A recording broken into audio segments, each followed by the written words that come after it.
Doctor Sivanthi Adithanar பொறியியல் கல்லூரி, உங்கள் எதிர்காலத்திற்கான சிறந்த தேர்வு.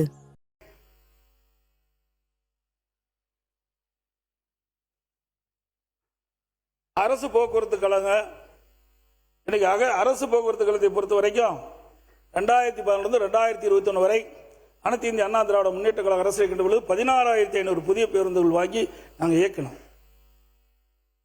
இன்றைக்கு நிலை இன்றைக்கு பல பேருந்துகள் டயர் கலந்து போகும் பண்டிலும் இடையிடையே பழுதாண்டு நிற்கின்றது மற்றும் மழைக்காலத்தில் ஒழுகின்ற பேருந்து தான் அதிகமாக இருக்குது. கடந்த காலத்தில் ஆட்சியில் அதனுடைய பயன்பாடுகள் பார்த்தீங்கன்னா அரசு விரைவு போக்குவரத்து கழகம் அதனுடைய ஆயுள் காலம் 3 வருஷம் தான்.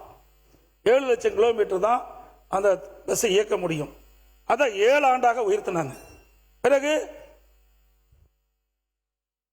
மாண்புமிகு பேரவைத் தலைவர் அவர்களே, மாண்புமிகு தமிழக முதலமைச்சர் அவர்கள் ஆட்சி பொறுப்பு ஏற்ற உடனே முதல்ல சொன்னது குக்கிராமங்கள் நகரத்தோடு இணைக்க வேண்டும்.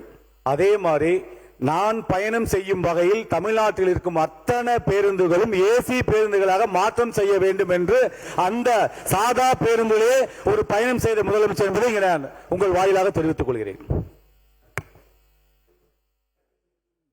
உறுப்பினர் மாண்பு பேரவைத் தலைவர் கேட்பதற்கு இனிமையாகத்தான் இருக்குது, நடைமுறைப்படுத்த வேண்டும். ஏன்னா அவர் புதிதாக போக்குவரத்துறை அமைச்சர் இருக்கிறாரு, நான்லாம் முதலமைச்சர் இருந்திருக்கிறேன். அதில் நிதி ஆதாரம் தேவை. நிதி ஆதாரம் இருந்தால் தான் ஏசி பஸ்ஸை அமைக்க முடியும். இப்போ 1000 பேரும் தான் நிதி நீங்கள் மின்சார பேருந்தா இயக்கணும்னு சொல்லியிருக்கிறீங்க, குளிர்சாதன பேசுகிறேன்னு சொல்லுங்க. நான் குறிப்பிடுவது இப்போ இருக்கிற பேருந்துகள் கிட்டத்தட்ட அதிமுக ஆட்சியில் 16,600 பேர் வந்தாங்க. திராவிட முன்னேற்ற கழக ஆட்சியில் சுமார் 7,000 புதிய பேருந்துகள் வாங்கினாங்க. ஆனால் பழைய பேருந்துகள் இன்னும் இயக்கப்பட்டு வருகின்றன. ஒரு பேருந்தினுடைய ஆயுள் காலம் அதிமுக ஆட்சியில் 3 ஆண்டுகள் இருந்தது. அதனுடைய பேருந்தினுடைய இயக்கின்ற தூரம் 7 லட்சம் கிலோமீட்டர். அதை கடந்த கால ஆட்சியில் அது 3 ஆண்டுகள் இருப்பது 7 ஆண்டா உயர்த்தினாங்க. 7 லட்சம் கிலோமீட்டர் இருப்பதை 12 லட்சம் கிலோமீட்டரா உயர்த்தினாங்க. அதே போல அரசு போக்குவரத்து கழகம் அதில் 6 ஆண்டுகள் என்பதை 9 ஆண்டுகளாக உயர்த்தினாங்க. 6 ஆண்டுகள் அதிமுக இருக்கிறத 7 லட்சம் கிலோமீட்டர் வரைக்கும் இயக்கலாம். கடந்த கால ஆட்சியில் அதை 9 ஆண்டுகளாக உயர்த்தி 12 லட்சம் கிலோமீட்டராக அந்த பேருந்து இயக்கப்படும் சொன்னாங்க. அப்ப ஏற்கனவே இதெல்லாம் ஓடியாச்சு. அதாவது 7 லட்சம் கிலோமீட்டர் ஓடினாவே அது கண்டமாக்கிடணும். அதுக்கு மேல 12 லட்சம் கிலோமீட்டர் ஓடியாச்சு.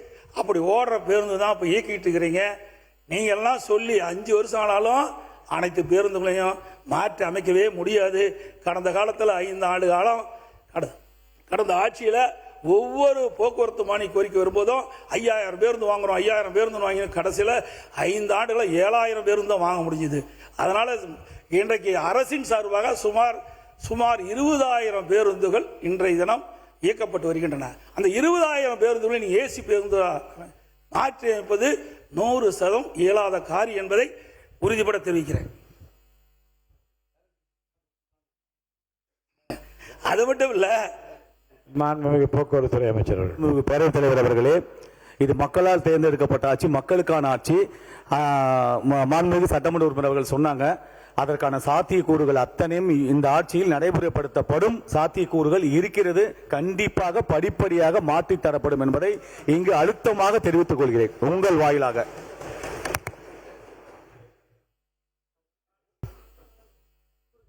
பேரவைத் தேர்வில் ஏசி பஸ் தேவையில்லை, சாதாரண பஸ் மாற்றி கொடுத்தாவே மக்கள் பாராட்டுவாங்க. ஆனா நீங்க வெறும் 1000 பேரும் தான் முதல் வருஷம் சொல்லிக்கிறீங்க. இந்த ஆண்டு முடிஞ்சு போச்சு, இன்னும் 4 ஆண்டு தான் இருக்குது. 4 ஆண்டுகள் எத்தனை 1000 பேருந்து வாங்க போறீங்க? இது இயலாத காரியம். ஒவ்வொரு ஆண்டும் ஒரு குறிப்பிட்ட நிதி ஒதுக்கி ஒரு குறிப்பிட்ட அளவு ஏற்கனவே கண்டமான பஸ்கள் எல்லாம் எடுக்கப்பட்டு விட்டு புதிய பேருந்துகளை இயக்க வேண்டும் என்றுதான் என்னுடைய கோரிக்கை. உறுப்பினர் 20 நிமிஷம் அதிகமான குறுக்கீடுலாம் பேசிட்டீங்க. இன்னும் என்ன எவ்வளவு நேரம் இருக்குது? நிறைய. இப்போ கொஞ்சம் தானே பேசியிருக்கிறோம். ஆரம்பிச்சு ஒரு உறுப்பினர் தான் பேசுறேன். நாங்கள் 2 உறுப்பினர் இருப்பதில் ஒரு உறுப்பினர் தான் நான் பேசுறேன். இன்னும் எவ்வளவு நேரம்? ஒரு 10 நிமிஷம். இன்னும் 10 நிமிஷத்துல எப்படி முடிக்க முடியும்? என்ன வேளாண் பட்ஜெட் இருக்குது? ஏங்க ஒரு நாட்டுடைய பிரச்சனைங்க, இன்னைக்கு தமிழ்நாட்டுடைய பிரச்சனைய இன்னைக்கு அனைத்து இந்திய அண்ணா திராவிட முன்னேற்ற கழக சார்பாக நாங்கள் சொல்லித்தான் அவனை எதிர்க்கட்சி கேட்கின்ற கடமை கொடுப்பது உங்களுடைய கடமை. பேசுங்க. சீக்கிரம் முடிச்சாரு, வந்த அளவுக்கு முடிக்கணும், முடிச்சாரு. வேளாண்மை நிதி அறிக்கை. வேளாண்மை என்பது முதன்மை துறை. இதில் தான் 42% மக்கள் அவருடைய வேளாண்மையில் ஈடுபட்டிருக்கின்றார்கள். இதில் விவசாயிகள், விவசாய தொழிலாளர்கள் அடங்குவார்கள். அதுபோல் நெல்லுக்கு ஊக்கத்தொகை அறிவிச்சிருக்கிறீங்க, போல் கரும்புக்கு ஊக்கத்தொகை அறிவிச்சிருக்கிறீங்க. இதெல்லாம் போதாது. நெல்லுக்கு குவிண்டாலுக்கு 3500 அறிவிச்சிருக்கிறீங்க, கரும்புக்கு 4500 அறிவிச்சிருக்கிறீங்க. ஆனால் கரும்புக்கு ஒரு சந்தேகம், 8.5% அந்த சக்கர சத்துள்ள கரும்புக்கு 4000 ரூபாய் அடிப்படை கொடுக்குறீங்களா, அதுக்கு மேலே ஊக்கத்தொகை கொடுக்குறீங்களா, இல்லை மொத்தமாக 4000 ரூபாய் கொடுக்குறீங்களா என்று பதில் வரையில் சொன்னால் போதும். அதே போல உங்கள் தேர்தலில் விவசாயிகளுக்கு ஆண்டுதோறும் 15,000 ரூபாயும், குத்தகை விவசாயிகளுக்கு மற்றும் விவசாய கூலி தொழிலாளர்களுக்கு ஆண்டுக்கு 10,000 ரூபாய் உதவித்தொகை நேரடியாக அவருடைய வங்கி கணக்கில் செலுத்தப்படும் என்று வாக்குறுதிகள். விவசாயிகள் ஆர்வத்தோடு இருக்கிறாங்க. நிதியமைச்சர் இப்பொழுது இந்த தொகையெல்லாம் அவருடைய வங்கி கணக்கிலே செலுத்துவார் என்பதை பதில் உரையில் தெரிவித்தால் போதும். அதே போல அனைத்து இந்திய அண்ணா திராவிட முன்னேற்ற கழக அரசு இருக்கின்ற பொழுது ஒரே 5 ஆண்டில் 2 முறை கடன் தள்ளுபடி செஞ்சோம். மாண்பு அம்மாவர்கள் தமிழகத்துடைய முதலமைச்சராக பொறுப்பேற்கின்ற பொழுது 2016 தேர்தல் அறிக்கையில் குறிப்பிட்டவாறு சிறு குறு விவசாயிகளுக்கு சுமார் 12,02,000 விவசாயிகளுக்கு 5,318.17 லட்சம் கோடி கடன் தள்ளுபடி செஞ்சாங்க. கொரோனா காலம் விவசாயிகள் கடுமையாக பாதிக்கப்பட்டாங்க. அவருடைய விளைபொருள் முழுமையாக விற்க முடியாத ஒரு சூழ்நிலை. அந்த காலகட்டத்தில் விவசாய பெருடு மக்கள் கோரிக்கை வைத்தாங்க. அவருடைய கோரிக்கையை ஏற்று அம்மாவுடைய அரசு 2021 ஆண்டு 16,43,000 விவசாயிகளுக்கு 12,110 கோடி விவசாயிகளுடைய கடன் முழுவதும் தள்ளுபடி செய்யப்பட்டது. அம்மா அவர்கள் இருக்கின்ற பொழுதும் சிறு குறு விவசாயிகளுக்கு கடன் முழுவதும் தள்ளுபடி 100% கடன் முழுவதும் தள்ளுபடி செய்யப்பட்டது. அதே போல அம்மாவுடைய அரசும் விவசாயிகளுக்கு கடன் 100% கடன் பயிர் கடன் தள்ளுபடி செய்யப்பட்டது. ஆனால் புதிதாக அமைக்கப்பட்டுள்ள தமிழக வெற்றி கழக அரசாங்கம் தேர்தல் நேரத்தில் கொடுக்கப்பட்ட வாக்குறுதி 5 ஏக்கருக்கு குறைவாக உள்ள சிறு குறு விவசாயிகளுக்கு அவர்கள் வாங்கிய தொடக்க வேளாண் கூட்டுறவு கடன் சங்கத்தில் வாங்கிய பயிர்க்கடன் முழுவதும் தள்ளுபடி செய்யப்படும் என்று அறிவிப்பை கொடுத்தீர்கள். அதற்கு மேல் இருக்கின்ற விவசாயிகள் பெறப்பட்ட பயிர்க்கடன் பாதி அளவு தள்ளுபடி செய்யும் என்று குறிப்பிட்டீர்கள். ஆனால் இப்பொழுது அரசு அறிவிக்கப்பட்டு இருப்பது குறு சிறு விவசாயிகளுக்கு அவர்கள் வாங்கிய கடன் 75,000 வரை தள்ளுபடி. 75,001 ரூபாய் கூடுதலாக வாங்கியிருந்தாலும் அந்த சிறு குறு விவசாயிகளுக்கு வெறும் 35,000 தான் தள்ளுபடி. சிறு குறு விவசாயிகள் 5 ஏக்கருக்கு மேல் இருக்கின்ற விவசாயிகள் தொடக்க வேளாண் கூட்டுறவு கடன் சங்கத்திலே வாங்கிய பயிர்க்கடன் அனைவருக்கும் 75,000 ரூபாய்க்கு மேலானா 35,000 தான் தள்ளுபடி. இந்த அரசுடைய கவனத்துக்கு நான் கொண்டு வரேன். இன்றைக்கு வறட்சியால் விவசாயிகள் பாதிக்கப்பட்டு போதிய வேளாண் பயிர்கள் செய்ய முடியாம மிகுந்த கஷ்டத்தில் இருக்கிறாங்க. அதில் விவசாய பணி மேற்கொள்ள முடியாது இருக்குது. இன்னைக்கு வேளாண் பணி இல்லாத காரணத்தால விளைச்சல் பெற முடியல. இப்படிப்பட்ட நிலையில நீங்கள் கொடுக்கப்பட்ட தேர்தல் வாக்குறுதி அடிப்படையில் சிறு குறு விவசாயிகளுக்கு முழு கடன் தள்ளுபடி செய்யுங்க.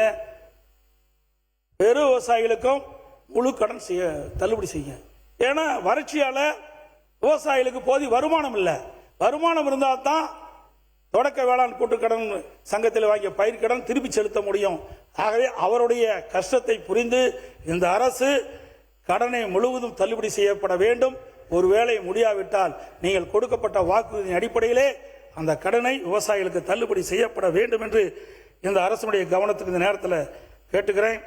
அதே போல பயிர் காப்பீடு திட்டத்தை பொறுத்த வரைக்கும் அனைத்து இந்திய அண்ணா திராவிட முன்னேற்ற கழக அரசு இருக்கின்ற பொழுது இந்தியாவிலேயே பயிர் காப்பீட்டு திட்டத்தில் சேதமடைந்த பேரிடர் காலத்தில் விவசாயிகள் பாதிக்கப்பட்ட பொழுது அந்த பாதிப்புக்குள்ளான விவசாயிகளுக்கு தேவையான நிவாரணத் தொகை இந்தியாவிலேயே அதிக அளவு நிவாரணத் தொகை விவசாயிகளுக்கு பெற்று தந்த அரசு அனைத்து இந்திய அண்ணா திராவிட முன்னேற்ற கழக அரசாங்கம். இங்க கூட உங்களுடைய வேளாண்மை நிதி அறிக்கையில் குறிப்பிட்டிருக்கிறீங்க. உழவன் செயலி அற்புதமான திட்டம், அதை தொடர வேண்டும். அனைத்து இந்திய அண்ணா திராவிட முன்னேற்ற கழக அரசு இருக்கின்ற பொழுது இந்த திட்டத்தை நம்முடைய விவசாயிகளுடைய நலனுக்காக இந்த திட்டத்தை நாங்கள் அறிவித்தோம்.